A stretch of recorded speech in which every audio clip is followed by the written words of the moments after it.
Shalom, senang sekali dapat berjumpa dengan saudara hari ini melalui Pastor Message Q&A.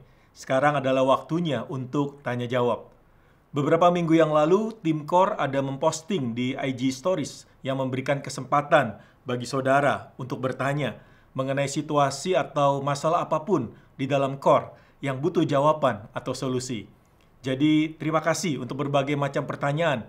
Dan hari ini saya akan berusaha untuk menjawabnya sebaik mungkin. Dan semoga ini bisa membantu saudara. Tim Core sudah menerima beberapa pertanyaan yang akan saya bacakan dan juga memberikan jawabannya. Oke, kita mulai pertanyaan yang pertama. Bagaimana mencairkan perang dingin antar member Core yang terlihat baik-baik saja? Oke, buat siapapun yang menanyakan pertanyaan ini, terima kasih. Ini pertanyaan yang sangat bagus sekali, saudara. Ya, ini sangat menarik. Dikatakan bagaimana caranya mencairkan perang dingin antar member core yang kelihatannya baik-baik saja, tapi ternyata ada perang dingin. Saya percaya ini adalah core leader pasti yang bertanya ya. Nah, kalau menurut saya sama prinsipnya seperti ketika kita mau mencairkan es batu misalnya, maka perlu dikasih sinar atau sesuatu yang hangat. Demikian juga di dalam core. Ketika terjadi perang dingin antar member core, maka saudara sebagai core leader perlu menciptakan dan memberikan kehangatan ya di antara anggota core tersebut. Saya percaya itu yang bisa membuat suasana menjadi cair. Kehangatan di sini maksud adalah saudara sebagai core leader harus membangun suasana yang nyaman di mana mereka semua juga bisa akhirnya merasa seperti sebuah keluarga atau family. Ya, saudara berdoa minta hikmat dari Tuhan untuk saudara bisa menciptakan suasana atau atmosfer di core yang penuh dengan kehangatan, di mana ada kasih mesra di dalamnya, ada kesatuan hati, ada rasa saling mengasihi satu sama lain sebagai sebuah keluarga rohani. Ya, saya percaya ketika saudara punya hati untuk terus mengasihi jiwa-jiwa dan saudara rindu untuk mereka bisa berdamai kembali, ya, berdoa minta hikmat dari Tuhan dan saudara lakukan tugas saudara yaitu tadi menciptakan kehangatan di dalam core. Saudara merangkul mereka, ya saudara membangun hubungan dengan mereka dan saudara selalu siap sedia untuk membantu mereka berdua. Yang berikutnya, pertanyaan nomor 2. Kita ibadah sudah disarankan onsite. Core kapan ya Pastor boleh onsite? Makasih Pastor Dennis. Ya, saya rasa ini juga pertanyaan yang banyak sekali ditanyakan oleh para core leader, juga termasuk core member. Kapan kita bisa core onsite? Nah, dalam kesempatan ini saya akan menjawab, memang sampai hari ini kita belum ada himbauan resmi untuk melakukan core onsite. Walaupun kita sudah ada ibadah onsite, tapi core ini memang sedikit berbeda karena di dalam core ini kan ada interaksi saudara ya. Jadi kita benar-benar harus berhati-hati. Nah, tapi saya pikir karena kondisi keadaan negara kita, khususnya kota Jakarta sudah mulai kondusif ya. Kita bersyukur kondisi semakin membaik. Bahkan Jakarta sekarang sudah turun PPKM-nya level 1. Nah, kita berdoa semoga kondisi ini akan terus semakin membaik sehingga core onsite akan dapat segera dilakukan. Ya, jadi saudara berdoa dan saya percaya bahwa tidak lama lagi ya kita bisa melakukan core onsite karena memang saya juga menyadari di dalam core itu memang perlu ada yang namanya relationship, ya ada hubungan. Dan memang kalau dilakukan secara online mungkin nggak bisa maksimal. Ya, oleh sebab itu kita berdoa supaya segera bisa core onsite. Tapi yang penting saya ingatkan juga kita harus tetap mengikuti protokol kesehatan dengan ketat. Ya, jadi jangan sampai kita lengah. Saya berharap nanti seandainya sudah mulai core onsite, maka saudara tetap mengikuti prokes dengan ketat. Ya, jangan sampai saudara lengah. Baik, yang berikutnya, pertanyaan yang ketiga. Pastor, absen core apakah ada batasan? Misal sudah Zoom berjalan 1 jam, sudah tidak bisa absen lagi. Makasih Pastor. Ya, memang absen core ini sebenarnya pada waktu sebelum ada pandemi ya, yaitu waktu masih core onsite, itu kita beri batasan maksimal 3 jam. Jadi memang core itu harus melakukan absensi. Ya, kita kasih batas waktu 3 jam. Jadi dalam 3 jam itu mereka harus melakukan absensi, bisa di awal sebelum core atau sesudah core. Nah, setelah itu maka kita tidak akan berikan akses lagi. Nah, kalau di dalam core online melalui Zoom, saya pikir ya kita tetap saat ini sama batasannya 3 jam juga. Jadi saudara, saya rasa yang penting adalah kita harus selalu ingat untuk melakukan absensi core. Kenapa? karena ini memang berpengaruh banyak ya, karena kita tahu gereja kita NDC adalah core dan semua pelayanan kepada jemaat itu mayoritas dilakukan melalui core ya. Artinya orang yang kita layani adalah jemaat yang aktif di core. Makanya penting untuk melakukan absensi core ya. Baik. Yang berikutnya pertanyaan nomor 4. Pastor Dennis, bagaimana menyikapi multiplikasi core yang terjadi? Saya sudah nyaman di core sekarang. Jadi multiplikasi core membuat saya merasa gelisah karena takut kurang cocok dengan orang-orangnya. Terima kasih. Ya, ini pertanyaan juga sangat bagus sekali.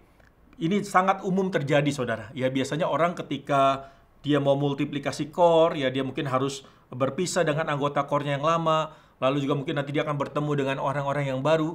Saya rasa sesuatu yang sangat wajar, sangat normal ketika kita mungkin merasa khawatir, ya, merasa gelisah karena takut nggak cocok dengan orang-orangnya. Ya, dan dalam kesempatan ini saya akan mencoba menjawab untuk saudara yang sedang mengalami hal ini. Saran saya adalah saudara harus mencoba memberikan waktu ya untuk saudara bisa beradaptasi dengan core yang baru ya. Jadi jangan langsung buru-buru merasa aduh kayaknya nggak cocok nih terus mau pindah atau balik lagi ke core yang lama. Coba berikan sedikit waktu, mungkin ya 2 bulan, 3 bulan, saudara coba berikan waktu karena memang untuk sesuatu hubungan itu perlu waktu ya. Nggak bisa kita tiba-tiba bisa langsung klik cocok dengan orang ya, kadang-kadang perlu waktu dan yang penting kita juga harus membuka diri tentunya ya. Ingat di dalam core adalah keterbukaan juga, jadi kita pun harus membuka diri dan juga anggota core yang lain sama-sama membuka diri. Coba berikan sedikit waktu dan saya percaya nanti semuanya akan mulai cair dan akhirnya kita semua bisa membangun hubungan yang baik ya sebagai sebuah keluarga rohani. Oke? Tapi seandainya saudara memang udah kasih waktu dan ternyata memang tidak cocok, ya karena memang saya menyadari juga di dalam core itu tetap ada yang namanya cocok-cocokan ya, ada chemistry. Nah, setelah saudara memberikan waktu mungkin 2-3 bulan dan ternyata dirasa tidak cocok, maka saudara boleh untuk kembali misalnya ke core yang lama. Tapi tentunya dengan cara yang baik ya, saudara harus bicara baik-baik dengan core leadernya, pamit baik-baik, jangan sampai menimbulkan satu polemik di dalam core itu ya. Oke, thank you. Yang berikutnya, nomor 5. Gak ada kok Dennis, cuma mau bilang bersyukur gabung di core Yesi, jadi makin dekat sama Tuhan. Wah, ini kayaknya anggota core-nya Yesi ya. Mudah-mudahan tidak ada pesan sponsor di sini, karena Yesi adalah tim core. Tapi saya bersyukur dengan ada yang menuliskan ini. Kenapa? Artinya dia bertumbuh di dalam core ya, dia bersyukur dia bisa bergabung dalam core, bisa dekat sama Tuhan dan bisa terus bertumbuh menjadi murid Yesus dan punya anggota keluarga rohani. Ya, oke. God bless you buat siapapun yang berikan pertanyaan ini, terus semangat dan setia di core ya. Oke. Next. Oke, ini pertanyaan yang lain. Bagaimana cara untuk tidak ikut tradisi Cina seperti menentukan tanggal baik nikah? Oke, ya. Saya rasa memang ini banyak faktor ya. Mungkin dalam sebuah keluarga kadang-kadang ada tradisi-tradisi ya, yang kita juga sebagai anak Tuhan kita juga harus tetap bijaksana menyikapi hal ini ya. Jadi jangan sampai kita mententang, oh saya sudah Kristen lalu saudara mungkin dengan kata-kata yang cukup keras misalnya menentang, melawan mungkin orang tua atau pihak keluarga. Saya rasa kita mungkin nomor satu adalah minta hikmat dari Tuhan ya, karena gini, di dalam Kristen semua hari adalah baik, setuju saudara ya? Semua tanggal, semua hari adalah baik karena semua itu hari dijadikan oleh Tuhan. Nah, tapi kalau misal kita sebagai anak dalam hal ini, ya kita kan masih punya orang tua. Nah, firman Tuhan juga mengajarkan kita untuk apa? Hormati dan taati orang tua. Nah, jadi dalam hal ini saudara berdoa minta hikmat dari Tuhan ya. Kalau memang misalnya tanggal yang ditentukan itu ternyata nggak masalah buat saudara, nggak masalah juga buat pasangan saudara, ya sudah, terima saja. Ya kan, kita nggak perlu berdebat karena semua hari adalah baik gitu loh. Ya semua hari adalah baik. Jadi menurut saya dalam hal ini kita dengan hikmat dari Tuhan ya kita coba lihat kalau misalnya memang tidak ada sesuatu hal yang memberatkan kita, yang merugikan kita, ya ikutin saja. Ya karena semua tanggal baik. Tapi kalau misalnya ada sesuatu hal yang memang ternyata mengganggu saudara misalnya, ya saudara coba bicarakan baik-baik. Ya sekali lagi nggak boleh kita dengan kata-kata yang kasar, tapi kita tetap dengan rasa hormat, ya kita menyampaikan pendapat kita. Tentunya sebelumnya kita berdoa supaya juga Tuhan menjamah hati orang tua kita, keluarga kita, sehingga pada akhirnya mereka juga bisa mengerti. Sampai di sini saja Q&A kita hari ini. Untuk pertanyaan yang belum terjawab atau memang ada pertanyaan yang belum disampaikan, nanti akan diusahakan dijawab dalam sesi Pastor Message Q&A yang berikutnya. Pastor Message Q&A akan diadakan 3 bulan sekali.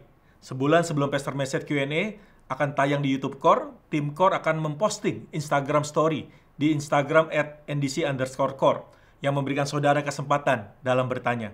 Pastikan Anda follow dan tidak ketinggalan dalam kesempatan ini.